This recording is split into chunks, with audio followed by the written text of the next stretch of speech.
Hello বন্ধুরা, সবাই কেমন আছো? আমরা সবাই ভালো আছি। দেখতেই পাচ্ছ আমাদের আজকে অ্যানিভার্সারি, তাই জন্য আমার বরকে প্রথমে গিফট করলো ফুল।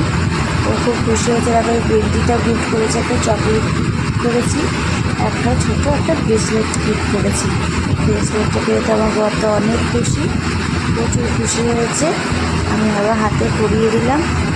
ও হাতে সবসময় বালাটা পরে থাকে। আমার অনেক দিন ধরে ইচ্ছা ছিল একটা ব্রেসলেট দেবো, আর দোকানে অনেক কেক ছিল, সব মোটা মোটা, আর তাই জন্য আমি হালকা সিম্পলের মধ্যে নিলাম, মানে সবসময় পরতে পারবো, আর ওগুলো জাপটা তাই জন্য নিলাম না। তারপরে দেখো আমি রেস্টুরেন্টে চলে গেলাম। এবার আর বাড়িতে অনুষ্ঠান করিনি, শরীরটাও ভালো ছিল না বলে। এবার ফ্যামিলি নিয়ে আমরা রেস্টুরেন্টে চলে গেছিলাম। দেখতে পাচ্ছি ওখানে ফুল গিফট করলাম। আমার ছেলে খেতে বসে গেছে চিকেন ফ্রাইড রাইস, তারপরে বাটার